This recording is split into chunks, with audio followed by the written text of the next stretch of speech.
நீங்க நான் ஒரே திருக்குறள் படிக்கவா? ப்ளீஸ். நல்லா இருக்கும் அது. ப்ளீஸ்.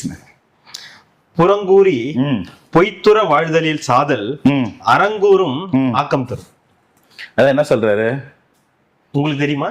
இல்ல எனக்கு கொஞ்சம் கொஞ்சம் தெரியும். காலைல இருந்து நிறைய பேர் நிறைய டீகோட் பண்ணிட்டு இருக்காங்க. இவங்க என்ன சொல்றாங்கன்னா, இந்த பொருள் என்ன சொல்லுதுன்னா, கண்ட இடத்தில் ஒன்றும் காணாத இடத்தில் வேறொன்றுமாக புறங்கூறி பொய்மையாக நடந்து உயிர் வாழ்வதை விட சாவது நன்று. திருவள்ளுவரே சொல்லிட்டாரு. திருவள்ளுவர் சொன்னதை இன்னைக்கு ஒருத்தவங்க சொல்லியிருக்காங்க. திருவள்ளுவர் பாத்தீங்களா? நான் சொன்ன பாருங்க எவ்வளவு பேர் பாதிக்கப்பட்டிருக்காங்க பாத்தீங்களா? அதாவது அந்த அக்கா வந்து எவ்வளவு வன்மத்துல இருந்திருப்பாங்க. இவங்க என்னைக்கா ஒரு நாள் சிக்குவாங்க, சிக்கிற அன்னைக்கு இந்த திருக்குறள் எடுத்து போனோன்னு.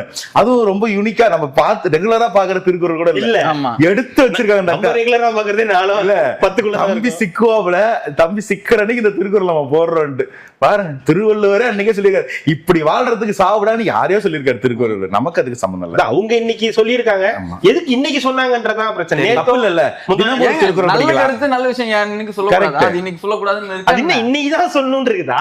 எனக்கு தோணுச்சு இன்னைக்கு திடீர்னு நல்ல நாள் இல்ல, நியாயம் தானே. அதாவது வந்து மத்தவங்க இல்லாத இடத்துல அவங்கள பத்தி புறம்புரி வாழ்றதுக்கு நீ வந்து டேஷே பண்ணலாம் அப்படின்னு சொன்ன. டேஷ் டேஷ் தானே கேட்டீங்க, டேஷே பண்ணலாம். நீங்க பேசுறீங்க, டேஷ்னு பேசுறீங்க, வந்து இப்படி பேசுறீங்க, ரொம்ப அதுவா பேசுறீங்க. நாங்க ஒரு 2 வார்த்தை நல்ல வாயில வருது, வாயில வந்துருன்றீங்க, டேஷ் டேஷ் டேஷ்ன்றீங்க. அது ரெண்டுத்துக்கு அர்த்தம் சொல்லு. டேஷ் நல்லவன். ஆமா, டேஷ்னா என்ன? 100 மீட்டர்ஸ் டேஷ்னு ஒன்னு இருக்கும். ஒரு ஈவென்ட் கண்டக்ட் பண்ணுவாங்க, என்ன 100 மீட்டர்ஸ் ஓட்ட பந்தயம், டேஷ் சீமான், அண்ணன் சீமான்.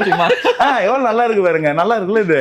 அந்த மாதிரி போயிட வேண்டியதுதான் நாம. அதாவது நான் திரும்ப சொல்றேனே, அரசியல்ல வந்து ஒருத்தர் வந்து கேள்வி கேட்கறது, சுட்டி காட்டுறது, கோபமா பேசுறது எல்லாமே உண்டு.